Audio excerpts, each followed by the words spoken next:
Mayong buntag na sab kanatong tanan. Balay ko ng Dios karon nga kabuntagon nga kita makapadayon diha sa atong kinabuhi. Uban ang atong Dios. Og live kita karon East Coast Gospel Mission Christian Community Radio 104.9 FM Baganga. At the same time live kita karon sa ECGM Christian Community Radio Facebook page og sa Browan Radio Ministry Cross Live page. Good morning sa tanan natong mga Facebook friends og sa tanang mga suki natong tigpaminaw dira. Maayong nga buntag kaninyong tanan. Og this time magatuon kita sa pulong sa Dios. Never gamble with sin. O before kita magapadayon ito sa unahan, mag-aampo na kita. Labing balaan ug gamhanan namo nga Dios, kanimo amahan nagapasalamat kami karon nga kabuntagong Ginoo. Thank you Lord for allowing us nga makamata pa kami Ginoo. Thank you for your grace Ginoo ug ang imong kaluoy nga maoy nag-allow ka namo amahan nga kami Ginoo niya pa karon buhi pa. Father, I ask nga imo kaming pasayloon sa mga kalapasan Lord ug bisan pa man Lord unta i-sanctify mi nimo karon through your word Lord og sa mga kini nga pagatun-an amahan unta ang imong balang espiritu mao gayod ang magasaysay nini magapasabot kanamo ug amo kini Ginoo nga masabtan o ma-apply sa mong kinabuhi in a simplest way, Father. Ginoo, i-bless ang tanang Ginoo karon nga nagapaminaw sa ilang radio, bisan pa man sa ilang mga cellphones or any gadgets Ginoo wherein sila na ay access ni Ginoo nga video. I pray, Father, that you will continue to bless them o ginaot pa ang tamahan magakalipay kami o ano na kami mas mapupo nini nga pagtuon Ginoo nga magamit namo sa mong pag-adlaw nga pagkinabuhi. Amahan, dalaygon ka sa walay katapusan. Ang dogimaya among ginabalik diya kanimo sa pangalan lamang ni Ginoong Hesus, among Dios ug manluluwas. Amen. Once again, good morning kanatong tanan. And welcome sa tawong pagtuon karon, never gamble with sin. Now, kaning sin higala or kaning sala is usa ni kabutanga atuwa gini siyang atubangon samtang buhi patanining kalibutana, samtang naapat anining ato nga fleshly nature. Dili gid ni siya mobulag sa toa. Naagyud ni until the day of our redemption or the rapture or mamatay kita ay pata makalingkawas Ginoo makalingkawas nini sa presence ani nga sala. But while we are here, no, padayon ang fight. And now i-challenge ko kamo higala karon nga kabuntagon is this: never gamble with sins. Now na ito loka stage, no. Kita nimo sa picture kung nakakaron sa imong live sa imong cellphone, nakita nimo na ito loka stage sa la. Kaning una kaning murag gibalot ka og needle thread nga kanabitang mao pa ning pagsugod nimo og sa imo makita nimo nga murag makontrol pa nimo, no, apan napoy kaduha nga stage nga mura na siya cord nga it seems nga dili na ka makakontrol ni og murag hinahin na ka gi-control to the point nga in the third stage murag makaingon na kasi mong kaugalingon bitaw nga wa na hangtod sa hangtod ingani na siguro ko. But remember higala, asa man ka nga stage or asa man ko nga stage karon, don't forget that there is no safe amount of sin. No, mao gyud ni ang kamatuoran, proven na ni even from the Old Testament down to the New Testament and even hangtod karon. It is proven no nga there is no safe amount of sin. Naagid ni siya, bayran gyud na siya, naagid na payment ang sala. And sin will entangle us to the point that we cannot move. Mao gyud na ang realidad nga ang sin, ang sala, ang iya gyud nga buhaton as a Christian sa ato ang mga Kristohanon is it will entangle us to the point nga mura na tag kumbaga sa chest pa mura na tag mamati ba nga wala na tay kalihukan sama sa Black Widow nga spider nga makita niya iyang prey ihaday na siya dakpon unya kuanday niya sa iyang web nya hantod ang prey wa na mahimo di na siya kalihok. And ingon ang Bible sa Proverbs chapter 5 verse 22 mao niyang warning sa Bible, his own iniquities shall take the wicked himself and he shall be holden with the cords of his sins. No, mo na ato makitan sa Bible nga nagingon siya nga ang atong kaugalingong kalapasan or ang kaugalingong kalapasan or pagka makasasala sa usa ka dautan nga tao, no, mauna ang mugunit sa iya sa kaning gitawag nga cords of sin. Now, higala karon ipaila-ila ta mo aning tao, common kani siya si Samson. No, isgutan nato karon ang kinabuhi ni Samson. Unsa man ang lesson nga makuha nato sa iyang kinabuhi, no? And did you know nga ang Samson di ay, ang meaning di ay sa kaning word nga Samson is sunshine, no? Mao na siya ang meaning sa Samson. Ug nindot di ay kaayon na nga name, no? Sunshine.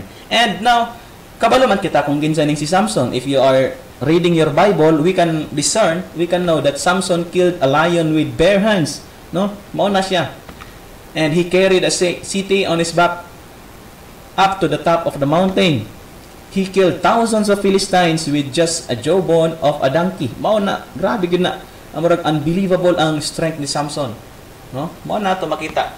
However, makita nato nga strength, grabe ka strong si Samson ni gala. Apan imong makita sa iyang kinabuhi, noon sa man, Samson still have his weakness. He couldn't control his eyes. Dili niya kaya i-control iyang mga mata, no? Mao nang lisod sa kinabuhi ni Samson. Despite his having the Spirit of the Lord upon him, his sexual yearnings of the flesh controlled his life. Mao nang ato makita sa kinabuhi ni Samson na it seems, no, nga ang iyang pag-yearn sa flesh mao na ang nagakontrol sa iyang kinabuhi. Ug masabtan nato na karon along the way sa ato nga pagtuon. Now, he was courageous before men, but weak when it came to women.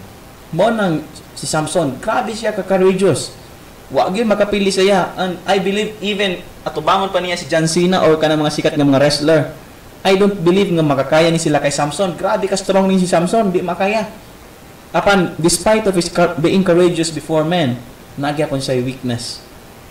Ug ang iyahang weakness is ang mga babae.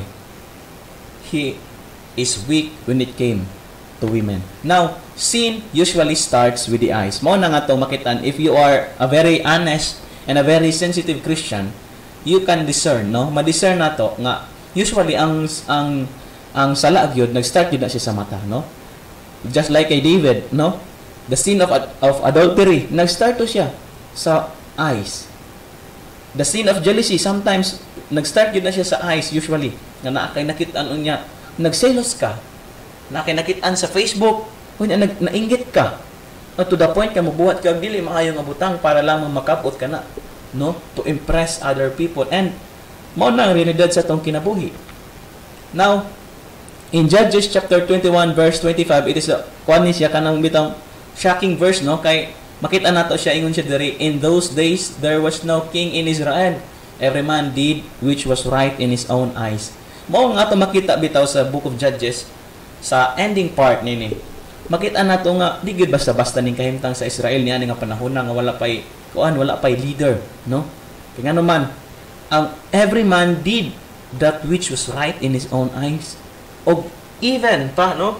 Makita nato though para sa ilaha maayo na siya, pero sa mata sa Dios dili na siya maayo. Nga naman kay naay mga butang alang sa tao is maayo, okay ra. Apan di ay kadto sa Dios dili okay. O mao nang common karon nga panahon, even in our time, no? O sa ilang nga time, every man did that which was right in his own eyes.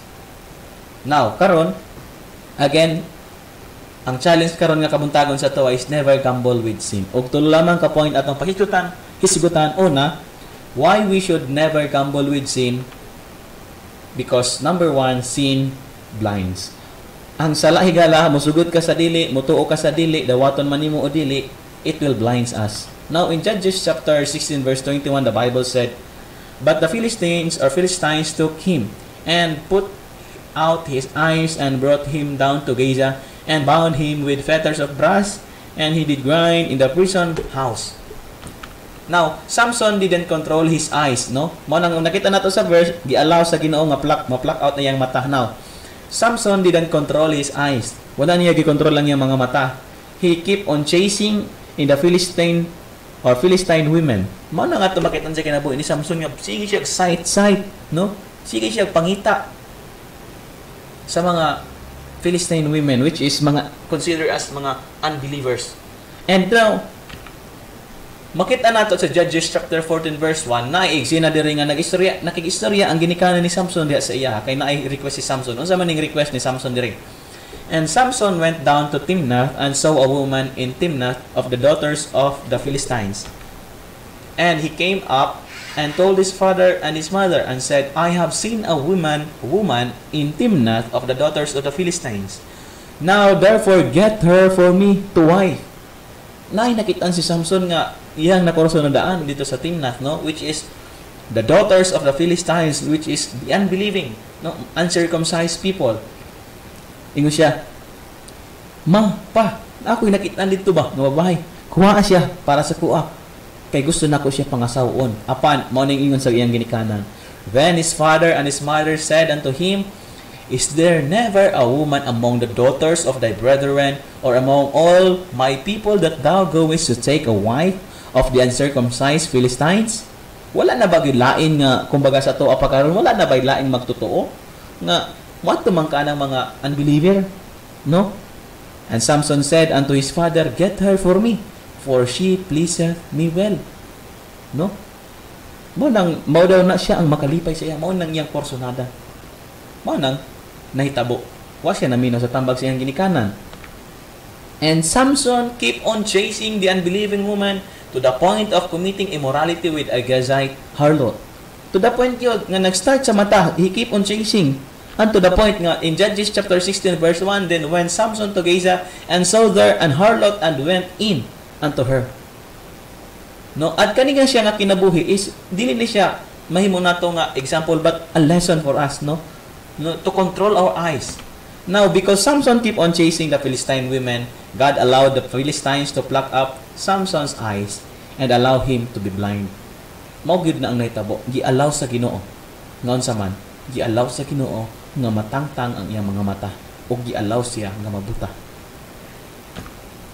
Now in Judges chapter 16 verse 21, dira taning come up niya nga verse nga niingon siya, But the Philistines took him and put out his eyes, and brought him down to Gaza, and bound him with fetters and brass, and he did grind in the prison house. The word is put out his eyes. No? Now, though born with unbelievable potential, Samson forfeit his life because of sin. Grabe kay na potential ni Samson nun. Sa iya nga strength, sa iyang pagka-Nazarite, no? Dako kay na siya nga potential nga magamit niya alang sa kayamayan sa Dios. Apan wala niya na maximize kana nga potential. Wala niya nagamit optimally, in optimum level. Kaya naman, na forfeit niya ang iyang kinabuhi because of what? Because of sin. Og mao na ang ginabuhat sa sala sa atong kinabuhi igala. Whether you like it or not, kanang sala sa ato ang kinabuhi, nga ato ang ginatolerate, nga ato ang ginaalagaan. No? Unsay may tabo niini, it will make us na ma-forfeit na to atong kinabuhi. Kana bitang dili nato magamit maximally, no? Di nato mo maximize ang paggamit nato sa atong kinabuhi para sa Dios. O dili nato magamit ang atong kinabuhi optimumly, no? Para sa Dios, ma-forfeit na to atong kinabuhi. The lesson for us is that the deeper we allow ourselves to be influenced by the glamour and allurement of sin, the more blind we become. The moment nga atong itolerate ang atong sala or ang sala sa atong kinabuhi, the more nga atong alagaan ang sala na nasa atong kinabuhi, the more tanin ni butaan. Nakanabutan butaan ta to the point na makalimot na ka sa Dios. To the point nga dili nakakapangalaga sa imong Dios. To the point na makik-divorce na lang ta sa tuong Dios. Now, this extraordinary story tells us that Samson was spiritually blind long before his eyes were gouged out. Manang atong makita nga bago na tangtang ang iyang mga mata, bago gitanggal sa mga Philistines, bago siya nabuta physically, makita natin that he was already spiritually blind long before his eyes were plucked out. Now, we must accept the reality that sin can seep deep in our lives. We must know that sin has blinding, numbing impact upon us. Dapat dawato nato ang realidad nga ang sala mukot-kot ni sa tuwa, mubuta ni sa tuwa. O dili lang mga butaan tay gala, kundi na ni siya kanabitaw nga numbing effects sa atong kinabuhi. Nga kanabitaw mura na tagikubalan nga dili na ta maulaw. Og mao na ang lain kay na siya. Og dapat mao nang dapat kabaluta nga ang sala na kani siyang blinding effect sa tuwa. Nga naman pag dili magud nato ni siya acknowledge, otherwise we will find ourselves ensnared by it. Matrap ta just as Samson did. matrap ta, mahulog ta sa litag. Now, in Matthew chapter 5 verse 29, ingon si Jesus Christ, "And if thy right eye offend thee, pluck it out and cast it from thee, for it is profitable for thee that one of thy members should perish, and that not that thy whole body should be cast into hell." Now, I don't think nga literally nagsulti ang Ginoo sa tuwa nga the moment nga makasala ta or ang atong mata makaangin sa to ang pagpakasala.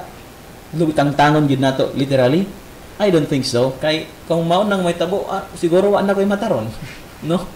And the point of our Lord here, no? Kanabit ang naatay ruthless repentance, no? Kanabit ang naatay ruthless repentance to the point na i-love nato ang mga butang nga gilaw sa Dios o atong i-hate, magkaroon tag hatred sa mga butang nga gikaligot-gutan sa Dios. And that is sin. We have that ruthless repentance, no? Na kung kanang atong mata makaangin sa to pagpakasala, dugita kini, tangtanga kini, mao nang ingon sa Ginoong Kristo. Now, never gamble with sin. Number 1, dili lamang kay sin blinds, why we should never gamble with sin, but number 2, sin binds. No, sin binds. Kaidon tanini. No, mugaid ni siya. Now, ingon siya diriyo, "But the Philistines took him and put out his eyes and brought him down to Gaza and bound him with fetters of brass, and he did grind in the prison house."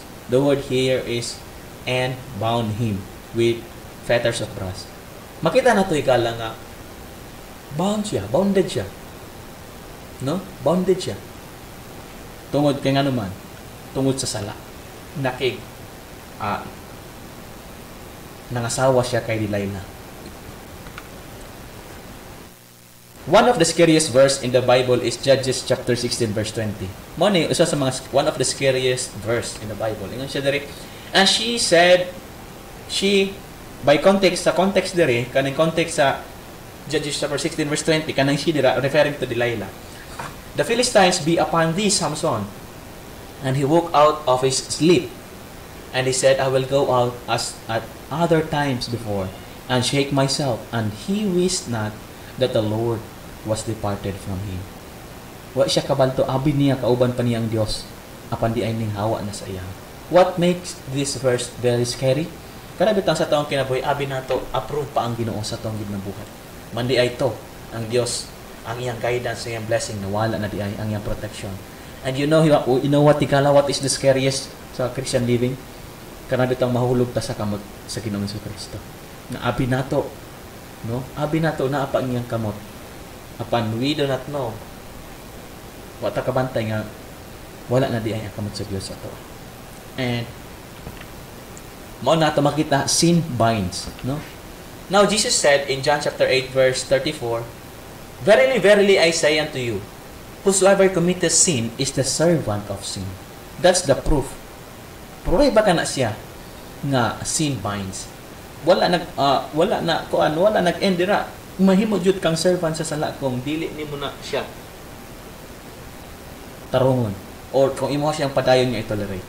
Now, all sin, especially sexual sin, comes with its own dire and sometimes deadly consequence. Nagni mga consequence ang sala ikala.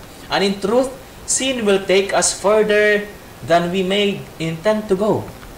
It will hold us longer than we may intend to stay. Furthermore, sin will cost us more than we intend to pay. We must heed the stern warning. Dapat mamihinaw ta sa pulong sa Dios. Unsa may reminder sa pulong sa Dios.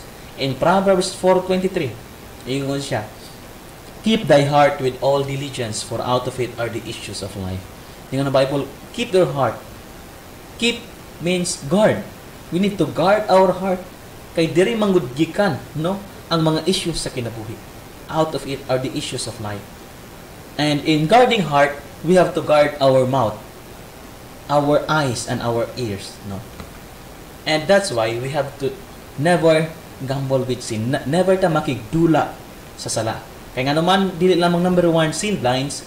Number 2, sin binds. But number 3, why we should never gamble with sin? Because sin grinds. Pinuhon ta ni inihigala. Now, in the case of Samson, but the Philistines in Judges chapter 16 verse 21, took him and put out his eyes and brought him down to Gaza and bound him with fetters of brass, and he did grind in the prison house. Now, ato makita, sin binds us, no? Then it blinds us, then it slowly and inexorably grinds away at us. Higala, pinuhon jud ta sa sala. Pinuhon ta niya na higala. And we can't disobey God's commands and escape all the consequence. Dili na mahimo nga mag-disobey ta sa command sa Ginoo. And don't forget, no? We are free to sin. Yes. Tinuod man na siya. We are free to sin. We are free to commit sin. But we are not free from the consequence of sin. Kaya ingon ang Bible sa Galatians chapter 5, no? Ingon siya, be not deceived. God is not mocked. For whatsoever a man soweth, shall also he reap. Ano sa'yo pasabot sa Bible? Ingon ng Bible, ayaw pagbugal-bugal. Ayaw pagpailad. Ayaw patunto. Ang Diyos dili mabugal-bugalon. Which means, we are free to sin, but we are not free from the consequence of sin. No? Sin had always consequences. Example niya na death. In James chapter 1 verse 15, the Bible said, then when lust hath conceived, it bringeth forth sin, and sin, when it is finished, bringeth forth death. Kung anong ingon sa Bible. And number 2, defeat. It will cause us defeat. No? May matang pildido sa itong Christian life. Now, in Hebrews chapter 12 verse 1, let us lay aside every weight and the sin which doth so easily beset us. No? Ingon ng Bible is, let us lay aside. Padaplin ng sala sa itong kinabuhi. Why? It will cause defeat sa itong kinabuhi. Dili ta magmalampuson sa itong Christian living. Dili ta magmalampuson sa itong Christian walk with the Lord Jesus Christ. Mana yun ng Bible, let us lay aside. Kaya may wala siyang babag. Sin had always consequences, dili lamang death, dili lamang defeat, but lastly, delay of God's blessing. Kana bitang na i-bless na unta ka sa Ginoo, apon wala niya gidayon tungod sa sala. No? Daghan na untang blessing nga ihatag sa Ginoo, apon wala niya gidelay niya tungod sa sala. And daghan tay makita niya na nga example sa Bible ikala. Now, don't forget that sin will never solve our problem. Ayaw jud na kalimtigala. Dili solusyon ang sala sa atong problema. Ingon pa si Rizal, no? Huwag mong apulahin ang apoy gamit ang gasolina. Which means, dili makasulbad ang problema gamit ang usa pa ka problema. Sin will never solve our problems. Sin will never offer relief from the pain you experience right now. Friend, let me repeat, sin will never offer relief from the pain you experience right now. Yes, tinod man na siya kay the Bible said, sin has pleasure for a season. For a season ra. Pero madouble, madtriple ang imong suffering na experience. Kaya nga naman, dili man gud makahatag og relief ang sala. Mao na pag naa kay problema, ayaw i-TikTok, no? Iampo sa Ginoo. Pag naa kay problema, ayaw iinom og wine, ayaw iinom og mga ilimnon nga makahubog nga makadaot sa imong lawas. Kunili iampo sa Ginoo higala. Mao nang pinaka the best nga buhaton. Why? Because sin will never solve our problems. And nothing is more costly than our sin. Mahal gyud ang bayronon sa sala. Bayiran gyud nato na. Unsa man, sample niya na, whether usa ka kakuan, no? Makita nato nga mahal gyud ang sala. Mao gani nang ipakamatyan ta sa Ginoong Jesucristo kay ing anak ka seryoso ang sala, no? Instead of promising us luxury, we will get misery. Instead of promising us riches, we will get poverty. Instead of promising us success, we will get ruin. Instead of having good reputation, we will get tattooed with our chosen paths. No? Whether usa ka palahubog, tawgon kag palahubog. Whether usa ka sugarol, tawgon kag sugarol. Whether usa ka drug addict, tawgon ka nga drug addict. Isa ka whether ang usa ka tawo, usa ka prostitute, tawgon siya prostitute.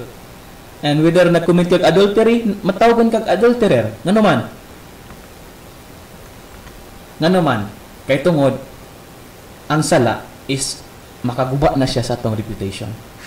And unsa ka evangelist nagaingon si Billy Sunday, ingon siya, one reason sin flourishes is that it is treated like an ice cream or a cream puff instead of a rattlesnake. Mao man gud ni ang problema kay ginalagaan nato ang ginalagaan nato ang sa atong kinabuhi instead of treating it as a rattlesnake nga grabe na ka deadly. Mao nang we have to never gamble. We should never gamble with sin. Why never gamble with sin? Again, because sin blinds, sin binds, and sin grinds. Dili lamang butaan ka sa sala, di lamang gairan ta or igait ta sa sala. Number 3, dili lamang kundi number 3 po, i-grinds ta niini. Pinuhon jud ta higala. Pinuhon jud ta. Now, God allowed dreadful things to happen in Samson's life for a purpose. And I do believe na yun ay purpose. Nga nung gi-allow to sa Ginoo sa kinabuhi ni Samson. It made Samson humble.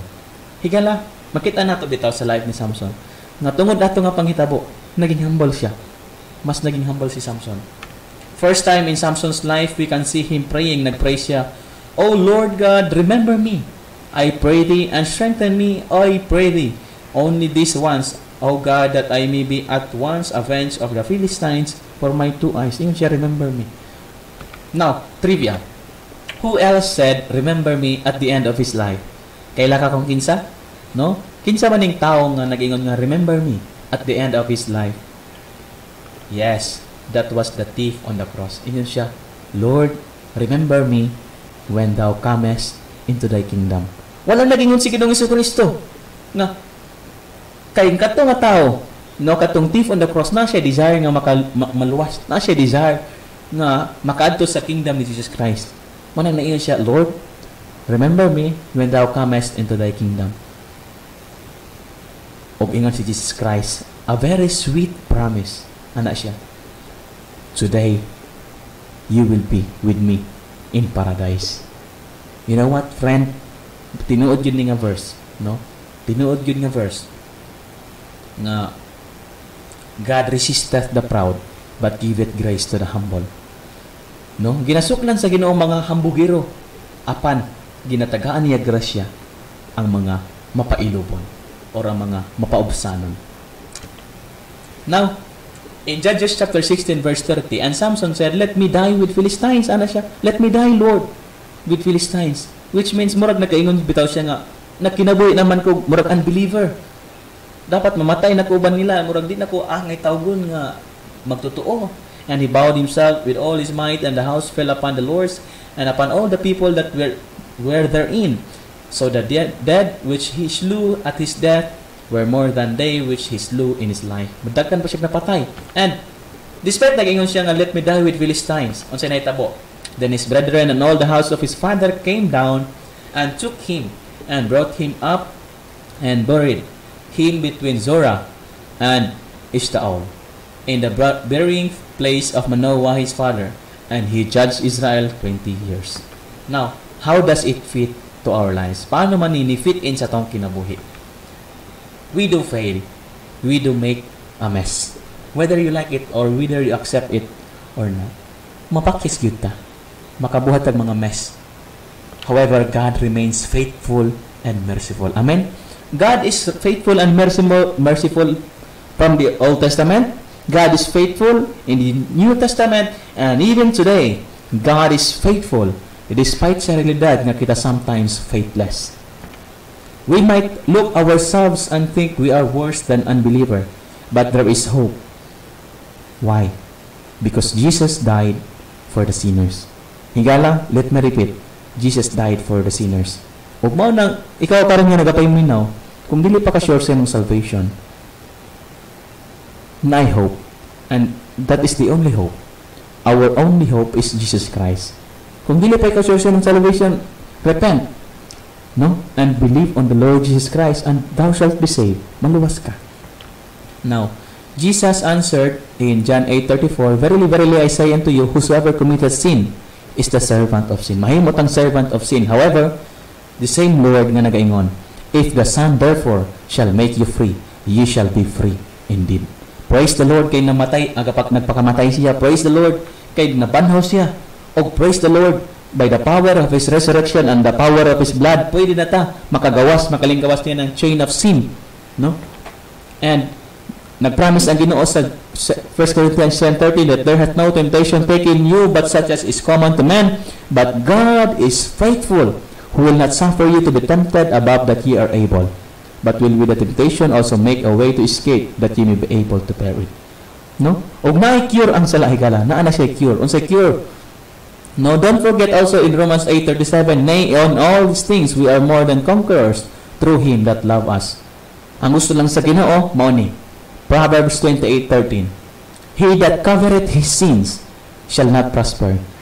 Ang sa katawo nga iyang gitagawa niyang sala, dili gid maglampos. But whoso confesseth and forsaketh them shall have mercy. 1 John 1:9, if we confess our sins, He is faithful and just to forgive our sins and to cleanse us from all unrighteousness. Higala, again, never gamble with sin. Why? Because number 1, sin blinds, sin binds, and lastly, sin grinds. Let's pray. Father, thank you for your word. I-bless kini Ginoo sa among kinabuhi. In Jesus' name we pray. Amen.